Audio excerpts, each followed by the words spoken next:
This is Forever Collector here, and we're shooting Collectors Anonymous. Today we have a crazy, crazy guest in the house, you guys.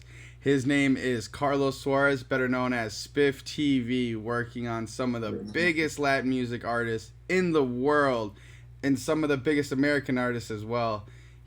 Oh man, it is crazy. I'm so excited to have him on the show today. Welcome, bro. Thanks, bro. Thanks for having me, man. You know, music and collecting. Yeah, right? We finding out more and more, like, who's fucking collecting. You'll be surprised, fucking, a lot of these big artists have massive collections, but they don't be out there like that. I'm working on some shit, too, like, to go film and show everybody their collection. That'd be like gangster. Ross has, like, a crazy toy collection. Really? Like, Ross collection, crazy. Vintage, crazy shit, yeah. Yeah, dude. I'm into the cause, too. I see that you have some of those works back there. Yeah.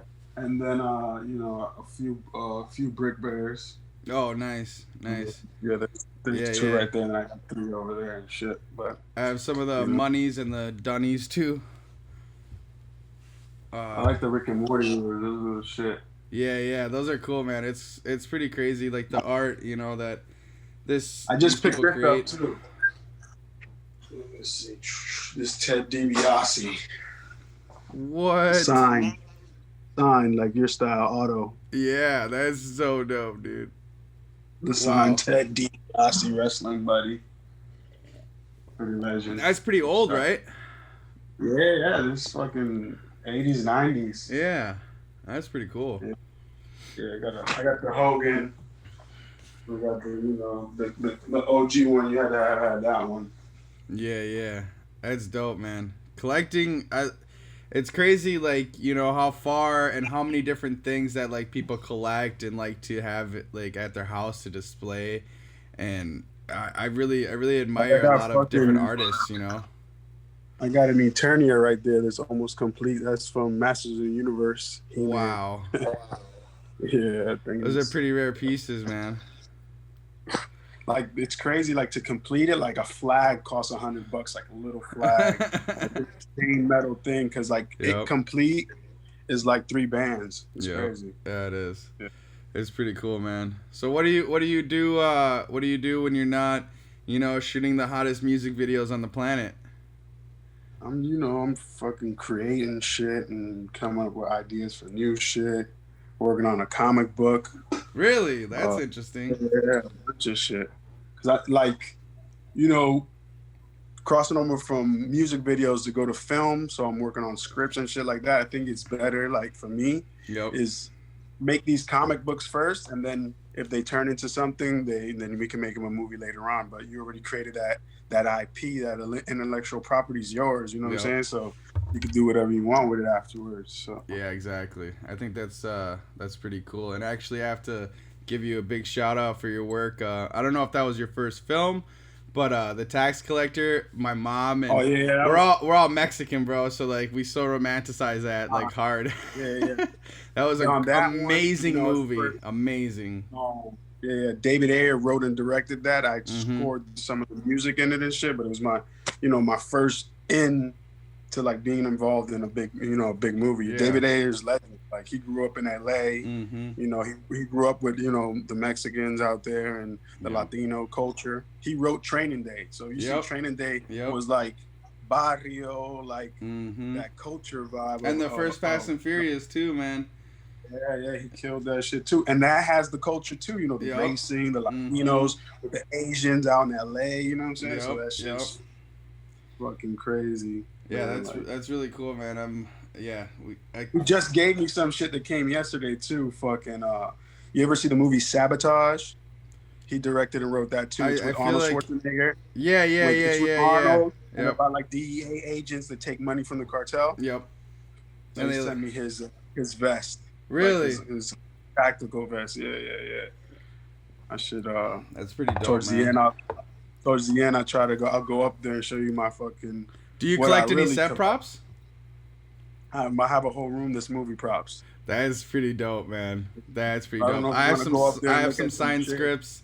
My wife, she has a signed The Labyrinth script with David Bowie, with Jennifer Gardner, and what's the puppet? God, Jennifer Gardner is the girl, right? That's yeah, crazy. yeah. It's the girl. Yeah, that's the girl. And then also the writer and the director signed it as well.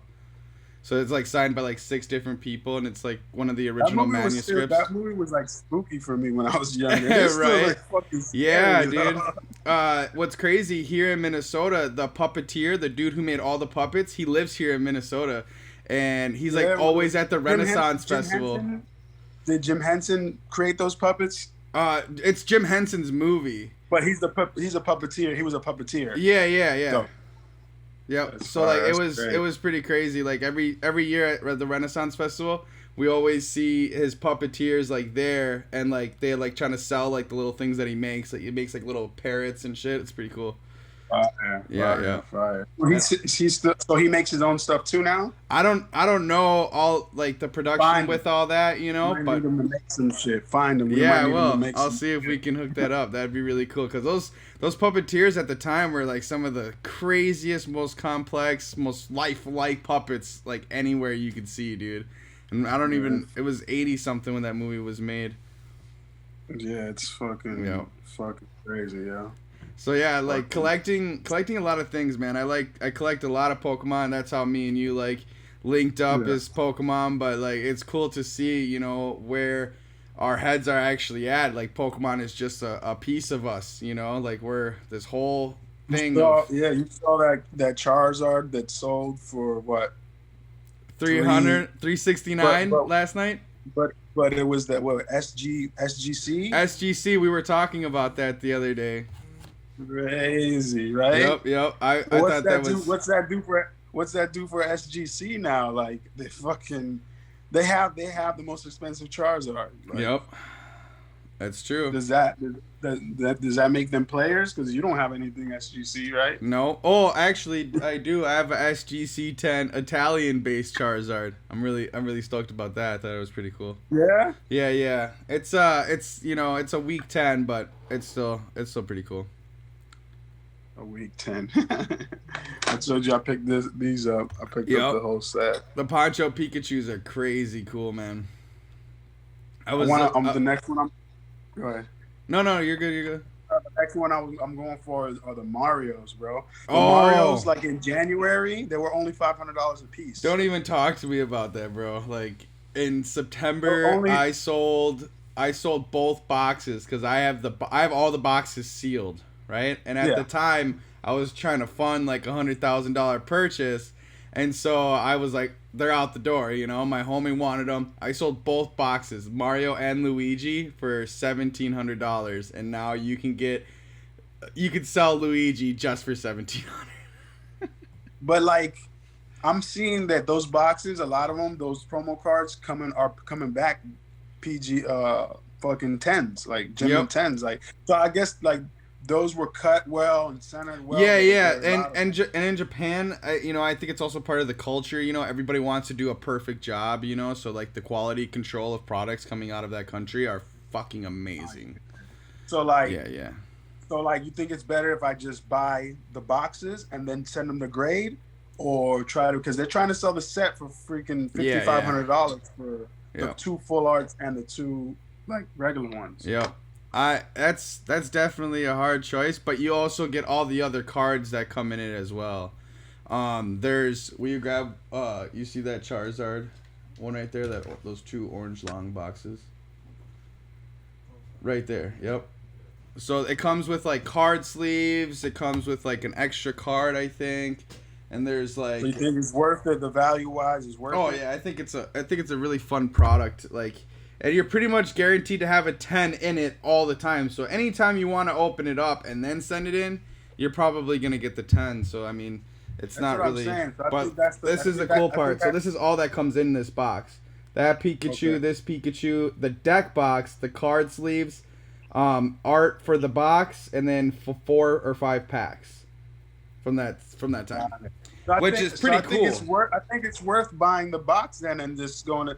Because they're trying to wax. There's even like the sets listed for $7,000. Really?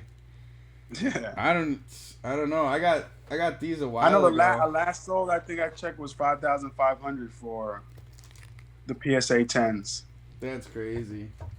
Yeah, I have a few of the Poncho Pikachus just because I think, I collect the ones that I like the most. I think I have the Rayquaza one. I don't have the black Rayquaza one like you. And then I don't, Yeah, I have the just Gyarados and Magikarp. the other Yeah, one. yeah. Yeah, I just won the other I one. used to So have I I used to have the Charizard, the one that I can see on camera. I used to have that one signed by Kuki Saito as well, but I sold it. I got rid of it. Yeah, how much you sold it for? Oh my god, don't even talk to me about that. Yeah, but for the time, it's what it is. It was. I mean, at the time, yeah, it was at the top of the market. I got like $400 for it or something, and the card, the card signed by itself. It was like $200-300. Like $2,000. The Zardolo is like $2,000, 2,200. Yep. So I want to get all the full art. So that other one is that cosplay one. Mm-hmm. That he's got like a ninja mask. Yep. That one's where he's like, Luigi? it's like Team Skull. It's Team Skull Grunt. Yeah.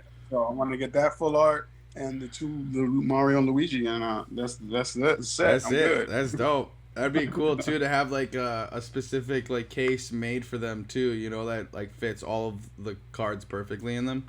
That'd be pretty cool. Yeah, I bought this one too, but then I looked and it wasn't even. It wasn't the OG though. But it was base set 2, and I didn't look at it then. Yeah. Because they didn't say it was base set 2. They got me, but I knew they waxed. I gotta send these in, man. Bro, like, dude, you need to. I don't know if you have an account with them, but do it up, man. It's really easy. All you gotta do is just sit down and do it, and then package it up and send it to them. But I wouldn't send anything.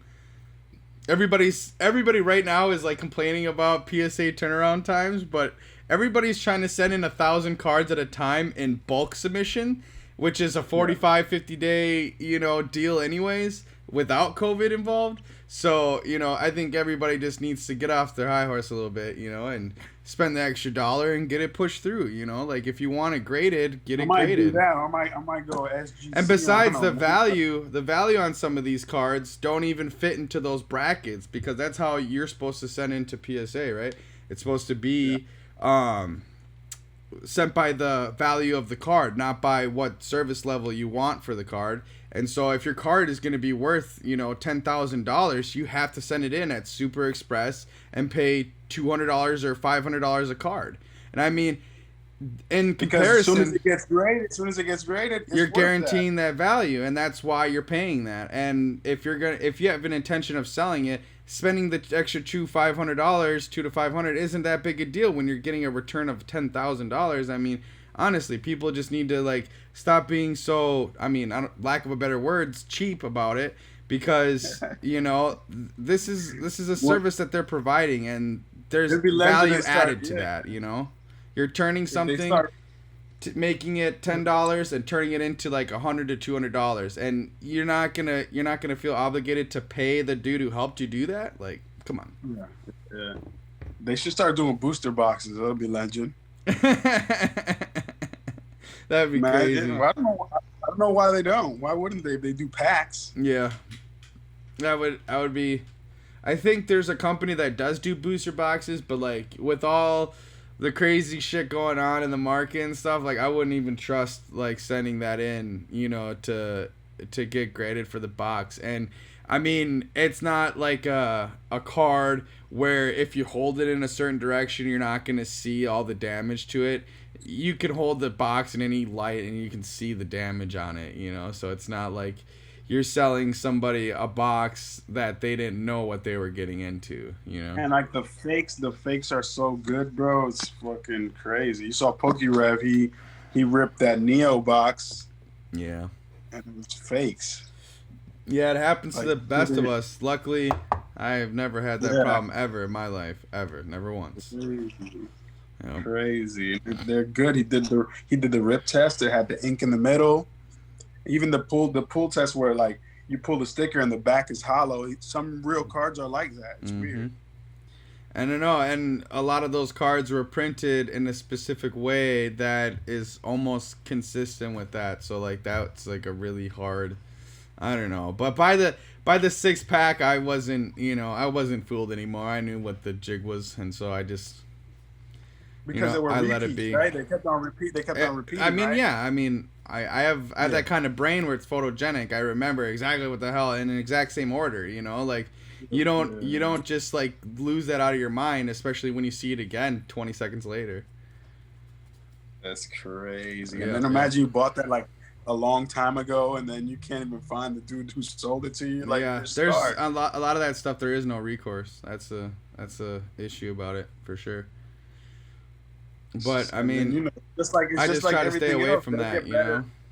I'm not desperate for boxes, so I'm not over here buying from Joe Schmo and his cousin. I'm over here buying only from reputable sources. So it's I very luckily haven't had any issues with that, because it's been quite the issue. But there's still so much legitimate boxes on the market that I think that as long as the education is there, it shouldn't affect what the rest of the box market's doing.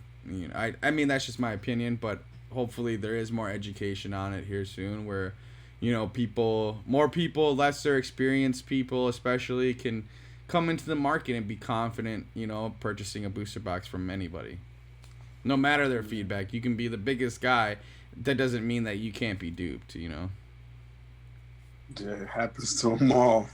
Yeah, and so I'm really lucky that none of that has happened to me, because that's just the name of the game sometimes. It is. Like, my guys had bought a base set box from a dude that he bought it 20 years ago. He had the receipt from 20 years, like he had the receipt, like when he bought it for $100. Yep. You know what I'm saying? Yeah.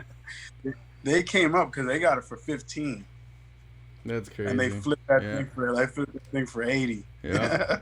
My one homie in Norway, shout out to Whale EX on Instagram. He has one of every single box in the entire Pokemon TCG. Like, legitimately, one of every single box ever produced. Too. Yeah. He has it listed for like $3 million or something. Yeah, right? He has every single one from WotC to EX era. Not Black and White, Diamond and Pearl, Platinum.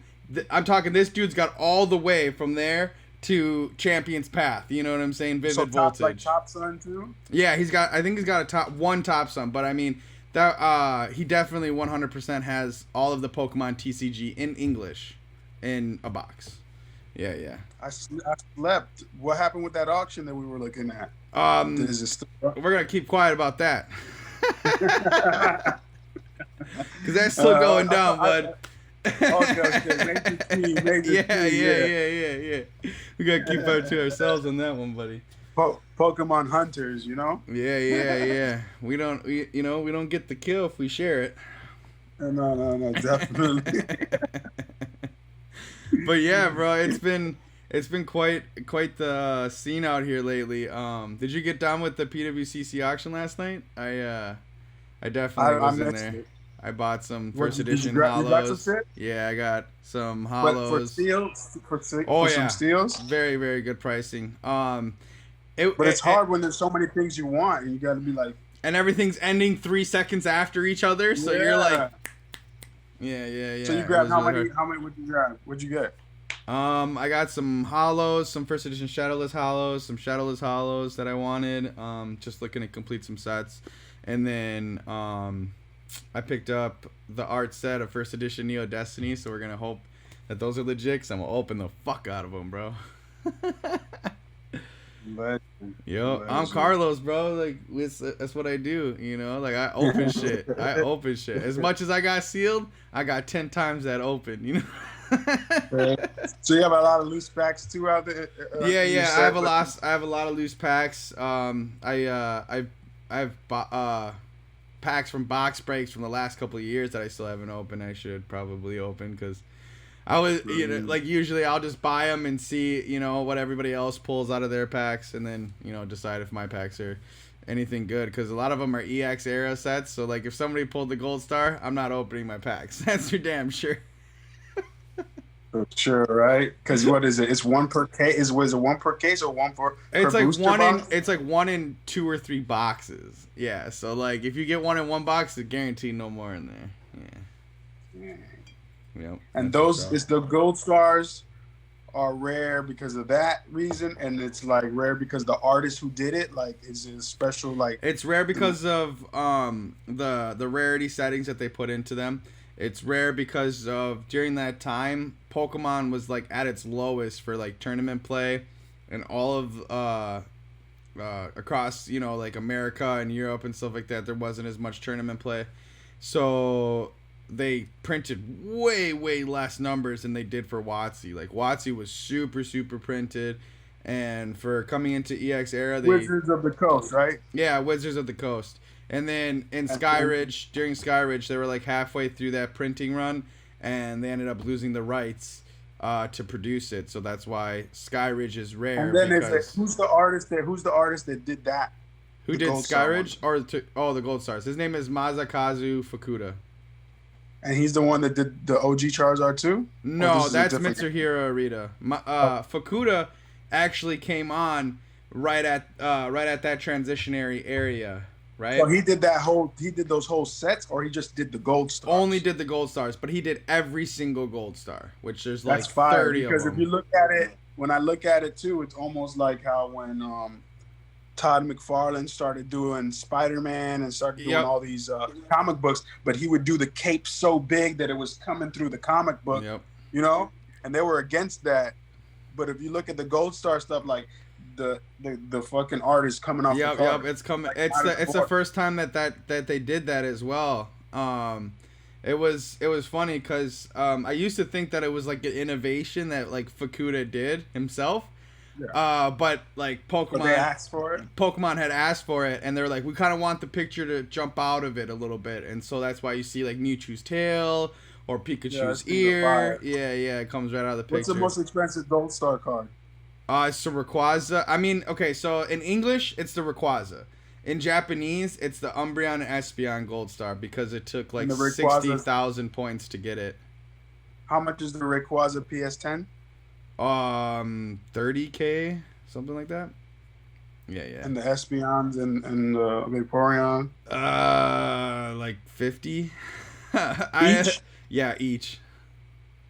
It's pretty crazy. Yeah. It's those. Well, I mean, okay. So with those cards, they had to earn so many experience points during one season in Japan, right? So it was like. I think the season only lasts for like 7 months or 8 months or something like that, and they had to get 60,000 points, which was. And how do you get those points? By buying product? No, by placing in tournaments. If you go to a tournament, you get like an automatic certain amount of points, but then if you win, so not only did they have to go to so many tournaments, they had to place so high in those tournaments to be able to get enough experience points to be able to trade it in. How many of those cards are out there? What's the pop like? I don't even know. Like? I don't know the pop. I'm gonna quick look it up. You have one? No, I don't. I'm not that cool. I wish I was. You're not that cool with like 150 grand worth of booster boxes behind you. I mean, it's cool because like the Pokemon community is a little bit weirder, where they are either a card collector or they're a boxer or sealed product collector, and so it's really crazy to see like people like kind of like cross that line, and I'm kind of on both sides of the fence too. I like both sealed product and like graded cards and raw cards and stuff like that. Oh my goodness. I can't even. Japanese Gold Star Umbreon. Yeah, that card's like pretty crazy. How many Gold Stars do you have?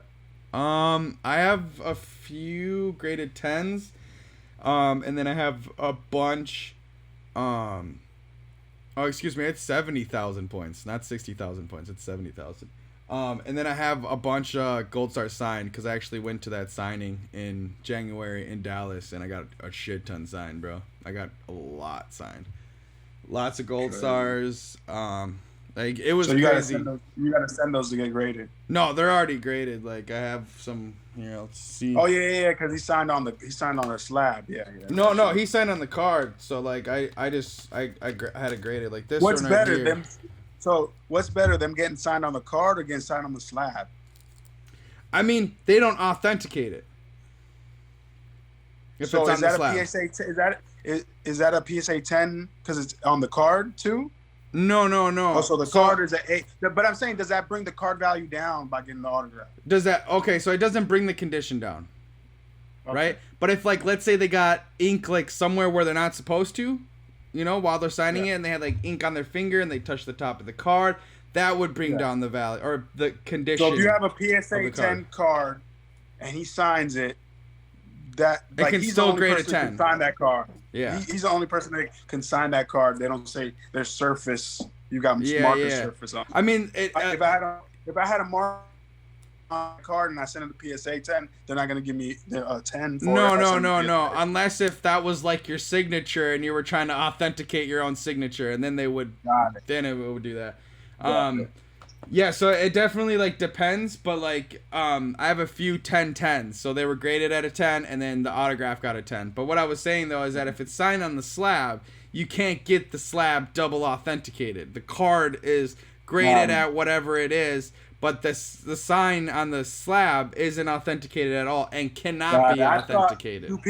Do people do that too? Because I thought they slide on the slab. Like, I seen a lot that the slabs were sliding. Yeah. There's shout out to BJ's Pokemon Master on Instagram. All of his Gold Stars that he has signed, they're all signed on the slab. Yeah. So that was kind of like a fail, kind of, because he wanted to get it on the card. No, I think that was his intention, because he didn't want to risk the quality of the card, because, you know, sometimes if you, like, I don't know, it's almost like bad juju, where you crack a PSA 10 to get signed, it doesn't get a 10 again. You know what I'm saying? I've had that, luckily, only once or twice, but more of my luck on getting 10 straight up, like the 10-10, is from cards that I pulled raw, and I didn't crack them from a 10. So... Yeah. It depends on the grader that day. Remember, it's like different graders and different how they feel that day. It's weird. Definitely, I can agree with that. It's really, I don't know. It's finicky. I feel like, you know, and they're employees and they're humans, so like, you know, they're allowed to have bad days and good days, and, you know, fun days and boring days and shit like that. So I want to see the footage of someone grading. They don't have that out yet. Dude, it would be cool to be like a fly on the wall, you know, like this person's like, is this card fake? And there's like fucking 20 employees coming around. Oh man, it's fake. I forget. I think I was watching Lootbox TV. I think Lootbox, and they got their slabs back, and there was like a piece of food in the slab. He was like, was this guy eating a sandwich or a taco on top of my card when he graded it and gave me an 8? Oh my god. There was a piece of food in there. There's those are some embarrassing moments for PSA, I'd say. I've definitely seen like a little dog hair in the slab, or like a little black hair, kind of like a pubic. Yeah, bro. This guy like, fucking grading in his fucking house. He like just like sneezed too hard and fucking there's a bunch of nose hairs and shit. Oh my god, I'd be pissed. You know? Yeah, it can be embarrassing for sure. There's a lot going on that like a lot of people don't see, but I mean, dude, they're doing a very valuable service, and once they hopefully under this new guy Nat Turner, I've heard a lot of great things about him. Hopefully, he really makes those much needed changes, so then, you know, people's opinions can start striving to what they want them to be 100%. I congratulated him, shot him a DM. He hit me back too. That's like, dope. That's dope. Cool, man. Cool. Yeah. That's cool, man.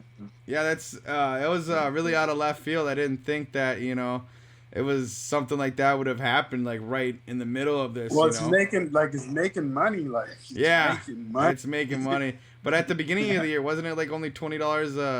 It was like $20 a share, bro. And like now everybody got bought out for like $96 a share. That's so crazy. It's the fucking collection game, bro. Yeah.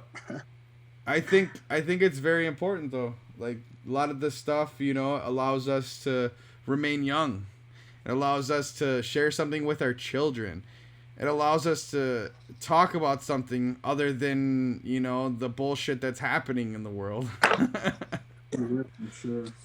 For sure. And so I love it. I think it's super healthy. I would rather, you know, a lot of people collect, you know, bar receipts.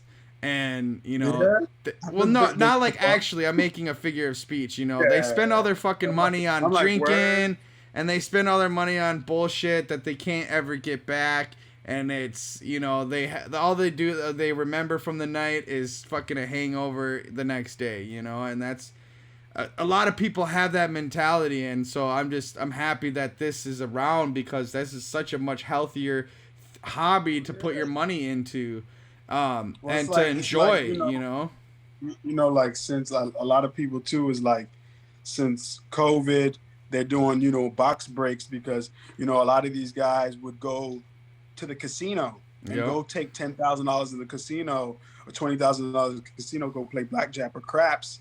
Now since COVID, they can't go nowhere. They're taking that money and putting it into sports cards and card break and buying, you know, cases of one, so they can get that rush to try to hit, you know, a $80,000 Zion logo man patch. Sports has definitely been a lot more of that, you know, lottery style. Yeah, because, you know, in Pokemon, the new stuff is like, what can you get? You get a Rainbow Charizard, it's $1,000 PSA 10. You know, that's it. But you go to the sports card and you get into a box where it's like, this box is $1,000 something.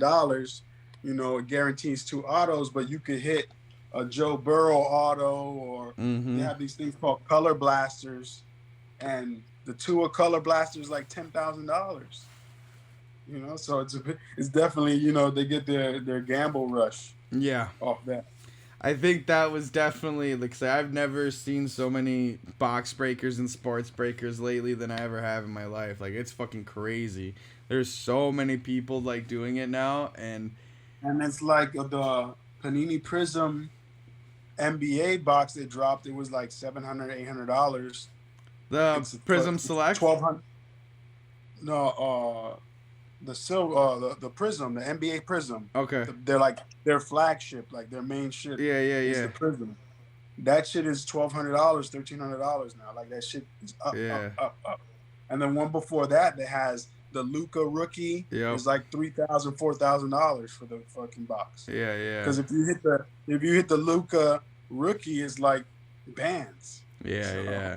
It's really crazy. Like, a lot of the sports stuff, and I was just talking about it, like, with the one-on-ones that you were cracking. You could have hit fucking a Zion or a Ja Morant. Yeah. And you know, a downtown. You hit a downtown, didn't you? Yeah, I hit a downtown Rui. Yep. That's freaking fire. Like Rui's the one to watch right now. Like, they're saying, like, I already got offered $1,000 for that card too, and I'm like, no, I'm gonna go get it graded.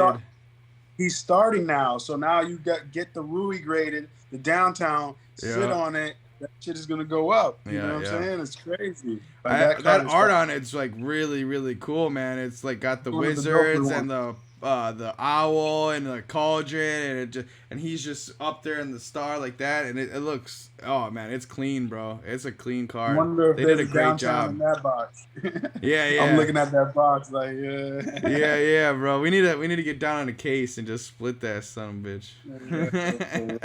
That'd be fun, man. I did a box break with they're called goated cards, and it was the Impeccable NFL one. It comes with 8 cards. Yeah. And they do a hit draft. So a hit draft, it's, you know, 1 through 8, and, you know, they randomize it who gets to pick first. So I got fucking second, and the box hit but it wasn't, because somebody got 1 and the box hit a Joe Burrow, 2, really? Jordan Love, a 4, a card with all of their autographs on it. It's like $10,000.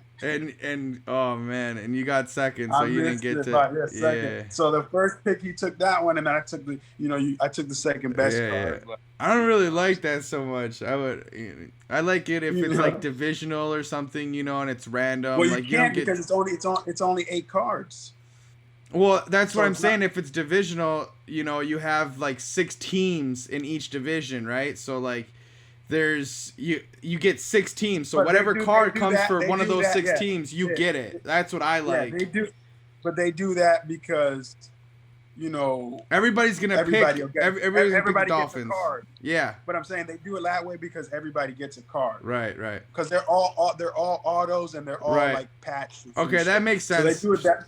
Yeah. They do it that way so you can get a card, because if they do divisional, that shit might not hit nothing and you don't get nothing. Yeah. You know what I'm Yeah. saying? That's true. And how would you have split up that card that has a Bengals, a Dolphins, a Chargers? You know what I'm saying? I've been in those breaks and it's usually just randomized between the 3 people or whoever, you know, got those teams.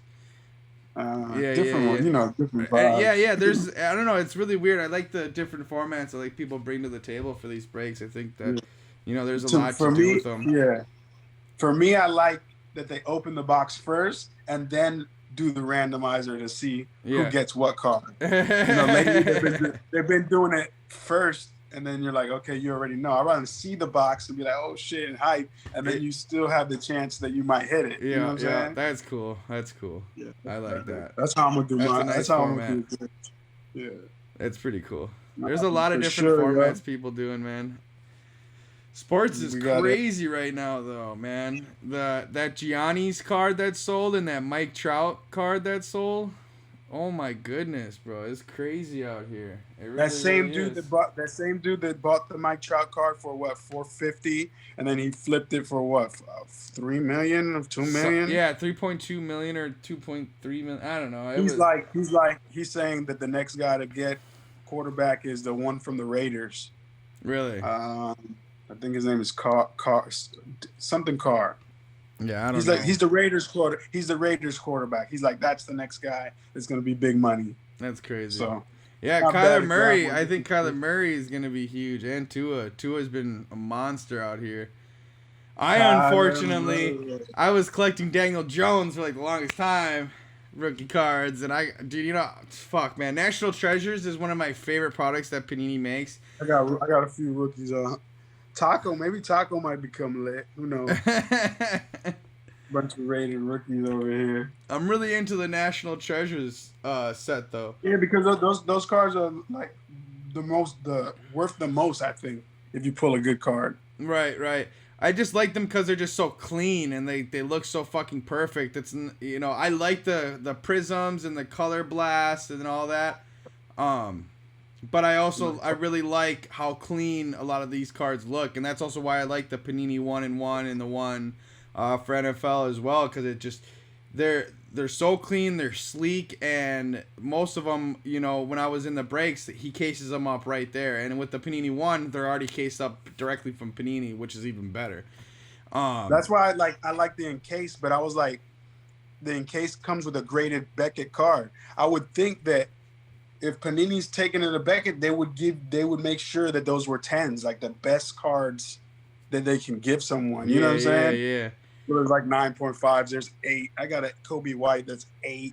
That's crazy. You know what I'm saying? Yeah, it can happen for sure. I'm about to hit this escape room. We're gonna have to do part 2 so I can show you all the fucking movie props. That's all good. We'll send you off and then I'll do an outro. Sound good? Yeah, let's get it. All right then. So this has been Collectors Anonymous, and we've had some of the biggest stars, but this has been one of my favorites. This is Carlos. Not too anonymous Spiff. because you know who it is. Yeah, not too anonymous, but it's here, and you know we collect and we collect, and so Collectors Anonymous. We're gonna send off. Have a good night, folks. We hope to have you there on the next one. So we'll see you. Yeah, let's get it. We're gonna come back here and we're gonna drop our podcast. Dos Loses. Dos Los. Hey, I like that. Dos Los. Yeah, buddy. Dos Loses. All right, homie. You have a good night. All right, my guys. Let's get it. All right, peace.